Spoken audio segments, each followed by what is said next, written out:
And for Natus Vincere, what I want to say is more of what we saw last game, you know? A little bit of more packiness, perhaps, a little bit of energy in there in the team fights that were quite inconclusive. I mean, the energy, you can hear it in the studio already. Both of these teams are massively up for this game. They are looking at each other, Will. Which is what we love. We love the interaction. We love the idea of these players coming through, being passionate and wanting to take the fight. Sorry, no zigs again, Carmen. Apologise for that one. Fiora also removed, a very, very strong split push champion. What are we expecting to see compositionally? Do you expect to see the Seraphine Sona attempted again? I don't think it's going to happen. I mean, I wouldn't want to say But it what if they again. draft something a little bit more around it? What if they actually get some damage on the top side? I mean, Sona and Seraphine are 2 or out of 5 champions that you can pick. Yeah. So I do not trust it that much, but I do trust in Natus Vincere's ability to read and predict potential picks, and Camille is one of them. Yeah, So Camille and Twisted Fate both off the table. We've seen success on those champions today, meaning that we're not going to see too much more of them. You've got to imagine the roaming, the damage, the Senna also removed. And also Twisted Fate. Yeah. Magician, not going to be seen on the Rift anymore. We've seen him a little bit, but honestly, those wildcards weren't working that well. No. Not really landing where they should.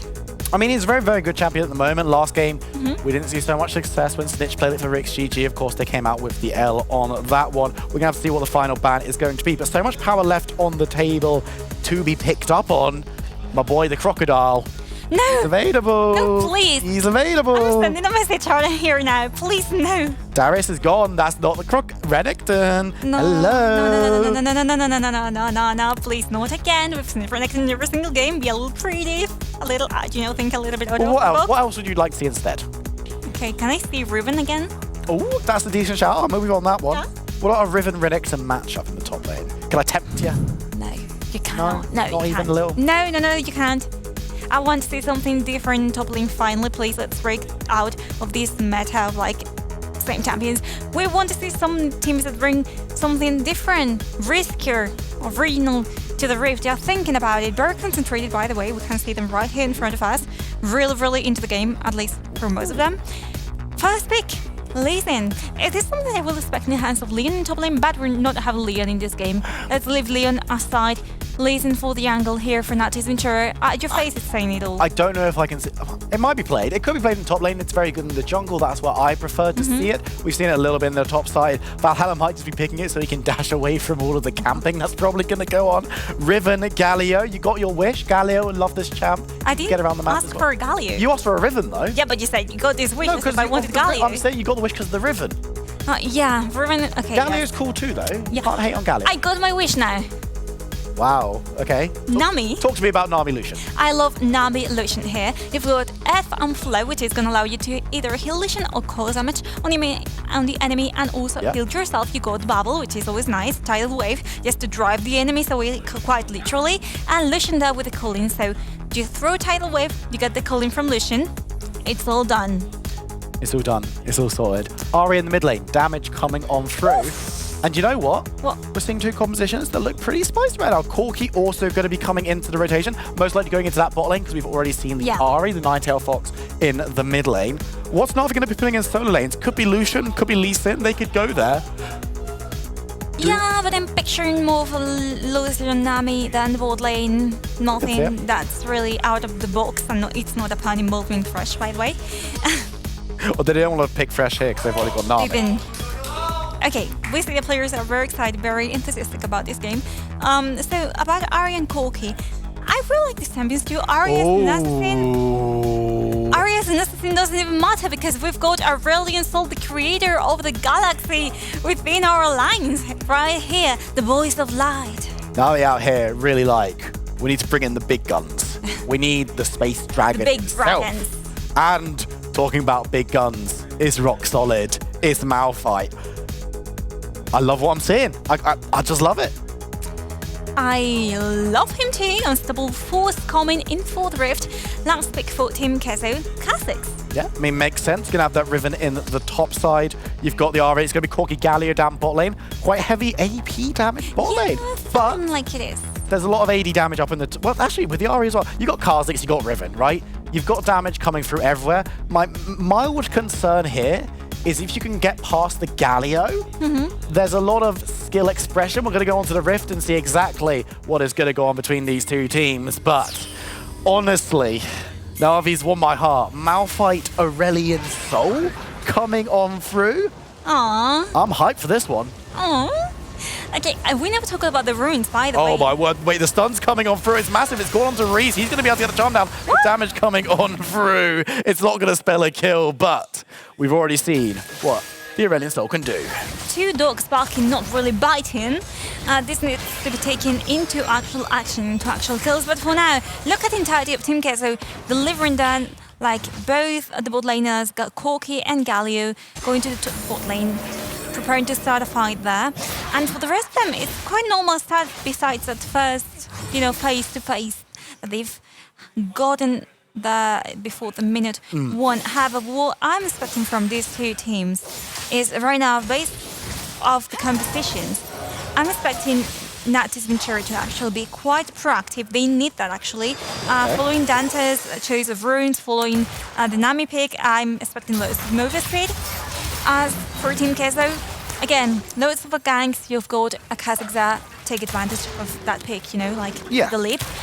You've got Ari as an assassin, you've got Riven, so loads of pick potential there. Let's see if that actually comes to fruition. We'll have to see if it works out for them, but what I do like the adaptation from Valhalla, we've seen him today on the Darius. It's been a case of he just gets cyberbullied topside, which isn't fun for him. He's on the Malphite now. It legitimately doesn't matter if he's forced off all the waves. As long as he can hit level 5, he's going to be massively useful because he's going to be able to pull that trigger, unstoppable force, break up the team fight, knock everyone into the air. So I think this is a very, very smart pick, assuming that Team Queso is going to do what every other team has done in this game so far, in this championship so far. I mean, with all the things that are at risk, I don't think they want to follow a normal pattern. In fact, you're seeing it here. They're going to the blue in the enemy jungle, so in NaVi's jungle. They're going to take it away. That obviously, NaVi cannot take it. That's the deal. But the experience that you're getting here will allow Android said to be able to, jump in lane at any given time. Therefore, Acolyte. So we might be seeing a gank quite soon. Shocker, they're splitting up vertical jungles to keep Valhalla on his own. Who would have thought? But it's fine. Valhalla's very used to it. Weak side, top side, and if they can get stuff going on bot, Vex is going to just be recalling this time around, so not going to be able to do so. But it is really a case of what NaVi can do around the map. And Nami, Lucian, you've talked about this one a little bit already, could go pretty aggressive onto this Galio Corki and could look to try and get kills going, especially if Lee Sin wants to get involved. The Pearson like that, the Ardens, and so both of them gonna be able to do loads of damage. I really like this bot lane, honestly. It's one of the favorites to play. Have in front of them, they've got a Galio and a Corki. They've got a little bit of tankiness there, provided by Galio, so that Corki can farm more or less quietly, calmly, chilling, I'm gonna use any more synonyms. And Evo, in the meantime, with this Corki, not that much range, perhaps not as much as Lucian, who is already aggressive. Memorize is blocking out enough of that to not really cause too much stress for the Corki. Vex is moving around, trying to maybe look for a dive, but there's enough ward coverage from the bot side of Team Queso to prevent that one. Vex actually going to be moving towards the mid lane, looking towards the Don, but is indecisive and not going to go for any ganks just yet. No. Yes, a little bit of calmness before the storm. Just, because the storm is approaching 30 seconds just now for the Rift Herald and Dragon. The first Dragon is, again, not going to be the Inferno, so we don't care about him. Just beat him. Do we care? I mean, I do care, but I think the teams are more focused on getting it. Unless they do like last game, but they decide to split objectives, which is also a good alternative, I'm closer to this objective, I've got more control there, I'm just gonna do it rather than fighting for the other one. I mean, it's a case of if you don't think you can fight at these early stages, you can't just go for the Dragon, flipping the coin and assuming that it's weighted towards the Rift Herald, which is what we've seen so far. But you can see, look at the minimap. Their members just running up towards this top side. They want to be getting in the contest. You can already see the Acolyte has moved down bot, the solo laner going to the side of the map that's not going to be fighting. But Valhalla isn't doing the same, moving towards the mid lane on the Malphite. The Unstoppable Force could just be the decisive thing, but the fight is not going to kick off, it would appear. No one's really going for the objective, and so Malphite moves towards bot lane. Something very worth analyzing here too is the vision. Right there, look at the vision that Team Queso has all around the map. So they've got to control the Rift Tower, they've got Dragons and control the entrances to it and to their own jungle. But NaVi is not any behind that. Like, they've got the river completely under their control when it comes to vision. So in the end, Team Queso seems like they've been the first to start it, perhaps yeah, they're going to be able to grab it and the charm onto Elise, and he's going to be able to jump away. Decent stun to disengage from the Don as well. Valhalla moving through, but doesn't want to start the fight too early. The objective is going to go the way of Team Queso, and the fight doesn't really happen. No, the cooling and the tidal wave arrived just in time, but without getting any kills on the way. And, I mean, if you want to do something, you perhaps have the dragon, which is exactly what Natus Vincere are going to do here. You lost the objective, what can you do?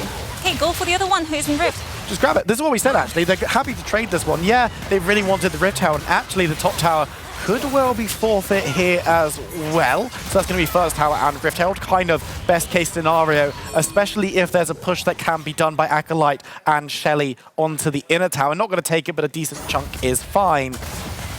But you're going to get the dragon as a little bit of a thanks for playing, here's your consolation. Oh my god, you're so mean, Bill. But, I mean, yeah, it's a little bit like that, not gonna lie. Riven right here, Acolyte trying to get... Wait, did you really just say you're so mean, but you are right? I mean, sometimes being mean is being... Okay, I'm not gonna even discuss this with you, okay? Let's move on, please. So I was saying Riven was taking advantage of those remainders of the wave that he had there on the minimap. Now retreating for the rest of Team Queso, except for Ari, who is still, you know, a little bit of an assassin. I've said this like 1,000 times, but she can do this split vision on her own. But careful, because once again, the vision in the river provided by the shuttle. The shuttle. Shuttle. I'm insisting on calling it the shuttle. The shuttle. Shuttle. That's a bus. That's shuttle. It's a shuttle bus. Yeah, that is right there. It's gonna stop her from going around it. Otherwise, she'll be seen. And look at her routine to the bot lane with Kazakhs here, both of them trying to pick a kill. Perhaps a tower. The wave is coming. It is arriving. It's a nice way to secure this one. I don't know if we've actually given full respect to how good Team Queso could be at making picks. They've got Ari, they've got Kazakhs. That is a two-man Roman unit. If anyone goes along, I know you said, but we need to reiterate it because they're looking for active reason. It's going to be a dive away, nice chance to disengage, and now you can see the Galio coming on through. Vex is vexed and removed. Hydra coming on forward, NaVi gets the voice, but it's not going to land onto anyone important as the culling comes on down, but it's just on the memorized on the Galio. He's made of stone, so doesn't really care. Looking to get the re-engage, but Hydra turns the damage around. The Don is low. Here comes Ebu. The damage is big as the double talk comes in. That's massive from memorized. Great all day as Dante's falls away. Team Queso pick up a triple in the early stages and force towards the tower. Take another tower with them, shouting real loudly here. They're real excited. They were preventing Lucian from, like, not preventing him, but encouraging him to, you know, move farther, be risky, because at this point it will have been perfect for them to just retreat. You know, we've gotten what we wanted, but it wasn't really ideal. They could keep on pushing, they decided to risk it, and look at them. Pretty close. For Team Queso here, they should be excited. If they win this game, they're free. Yeah, and Natus Vincere is in a really bad position. Exactly. Hey, good positioning for me, and the replay right here being charmed. On one hand, Vex is gonna go down first, and as you can see here, the tidal wave doesn't really hit, which is a failure within itself. Galio's entrance really helps Team Queso. And look at the Ivy approaching with a Corki right here. Valkyrie ready. NaVi doesn't have anything to do. They get cornered, not even close to the tower. Oh, there's another fight kicking off immediately out of the replay. Memorize has gone very, very low. NaVi don't want to go down without a fight, but won't be knocked up this time around. And it looked dangerous for Hydro, but he does get out alive. Yeah, wise decision for them to just go back to the base, because Memorize as the main tank of the team cannot risk it to be just, you know, to be just going down the first one for them, because it will have been disastrous. So good choice, good call in there. Really liking what I'm seeing here from Team Queso. And Natus Vincere, I feel like they can do more. I feel like they are capable of doing it. We've seen it in all the games. I want them to show it in this one, which could be the last one. The top side is where the gold leads currently stand right now. It's looking pretty decent for members of Team Queso in that regard. Bot lane's looking very even at the moment though, so there is still time to play with. But we're 9 minutes on the clock. The Infernal Dragon's coming up. That's a pretty big objective coming on through. And it looks like it's going to be Team Queso starting that one up. Andres on the side has support though. And Carmen, doesn't look like NaVi are feeling confident enough to really go for a full contest, but Valhalla's here. I mean, they do have all their ultimates up there. And even though Team Queso has taken in front, the unstoppable force on the two, they pull out the Kha'Zix. He goes low, he goes down. Acolyte looking for an escape route, cannot find it immediately, but is trying to dodge, dip, and dive away. Vex needs to be careful as Memorized goes for the heroic save. Will go down, but Acolyte gets away. Acolyte gets away, but I'm seeing a little bit of a problem here with Memorized. I mean, I know it's a Galio, I know you have to be a frontliner considering the composition, but then again, it's not really working for him. He's getting low in health before the team fight actually starts. And Natus Vincere ran away with his choice of making the Baron, or at least baiting it, you know, before the game. I don't like that. I didn't like going for that Baron right there. Too many members alive from Queso, 2 low health bars, and NaVi seem to agree with me. I agree with you too. I mean, I didn't. Glad to hear it. Oh, the Dawn coming into the mid lane. The bubble was big. The stun comes down, and the Acolyte in a little bit of trouble. Looking for an engage, looking for a disengage. Will hop away. And it looks like Team Queso get out with all of their health bars intact for now. And that play peters out. I mean, Natus Vincere will focusing him Acolyte, who might be the one with the most difficult escape out of the entire team. Oh, the Tide Wave doesn't hit. Yeah, everything missing there, so no one's able to get the pick off. But this is the fear that Ruiz can instill. Because if he jumps in, gets a charm, gets a full rotation, squishy members are dead. Hydro's dead. The Don might well be dead. Dante's definitely dead if it lands onto him. Nami obviously not the priority target, but removing him could be enough for them maybe not to take the Baron, but set things up. Set things up. A good, nice composition in there. I think they can definitely do it. I agree with you. Now the question again is, will they do it? Because we can just predict it, but we cannot really say if they are going to or not. Valhalla, but this time he's Malphite, so the catch out does little. And NaVi are rotating up towards Ruiz, towards Andres. He's hiding in the bush, and NaVi not interested in going on a wild goose chase. They're going to back down the river towards the mid lane and just clear up some waves. I mean, that could be the next objective for Team Queso, right? Like, the tower is really low on health. Some of those were not close to words. Been thrown. They will be if I want them to, okay? In any case, Matt Perney. Yes. Yes. So usually Team Queso rotating towards the top lane a little bit. I think they were expecting Natus Vincere to follow up with that, but they actually didn't. They are going to protect the mid lane tower at all costs. Yeah, they're just defending this one, clearing out waves. The charm doesn't land once again, but not just the unstoppable force. The kick back onto Corgi, who's going to be able to fly over. Heroic entrance lands onto no one, but it's enough to dissuade further action. A lot of skill shots missing, but the fight's not done yet. Andreas jumps in, jumps out. Acolyte trying to do the same, but won't be able to find anyone. And Carmen, it looks like it's going to be the Malphite in trouble, but the engage comes through from Memorized. Everyone's still alive. So many skill shots are missing this time around. Health bars are low, but they're not at 0.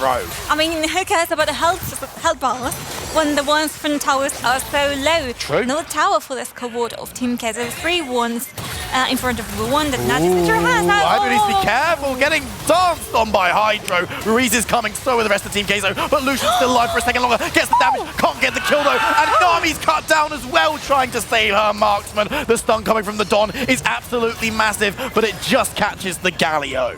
Look, I don't care that they say Ruiz is the kind of one-trick pony because he always likes to play Ari. Okay. I think if it works, it works. If it works, it works. I mean, stop giving him, like... Just ban it. Stop giving Ruiz Ari. I'm just saying it because people are like, oh, they are so predictable, you know, like they always play Ari. We've got here the replay talking about playing. You can see here, if we're trying to get away, Dante is going to fall too because even though the bubble is there, look at it. They didn't have their ultimates available just yet, and the kills go down for them and up on the scoreboard for Team Queso. It was so close. Hydra was so close to getting 2 there. And if he had managed to do so, who knows what that fight would have turned into. But the health bar was very low. Team Queso are the ones on the Dragon. Second of the game for them as the Ocean 1 falls. And they've got control over the bot side of the river. But NaVi stacked up on the top side. There's no free route to Baron this time around. And it looks like no one's going to be able to go for that objective just yet. 14 minutes on the clock. Decent, but not amazing goal lead from Team Queso. This game feels like it might go the distance. It seems like it. 15 minutes in. Look at the itemization already. Black Cleaver, we've got Draktar, we've got... Whoa! Failed charm there for Ruiz. But let's see if they can escape, because it's a kind of tricky That's situation. a big stun coming on through from the Don. And if he can catch one, Ruiz is forfeit. He's going to go down. Galio gets in and gets 4 members in the knockup, but he's all alone on the other side of the wall. And Memorize is a memory as he gets taken out. Acolyte, now the target. He's going to be focused through, tries to jump away. Will be able to do so for the time being. The Culling can't catch on, but there's so much damage as DZ coming out. NaVi don't care. It's 3 kills for the team out of Group B, and they're moving towards the Baron buff. We've seen them really willing, really hoping to get the Baron as early as possible, and finally they're able to do it. Now that all the only one life is really Eevee with his Corki, so from afar, and the ultimate has been used already, it's going to be used now. And Andres said right there, they managed to sway them though.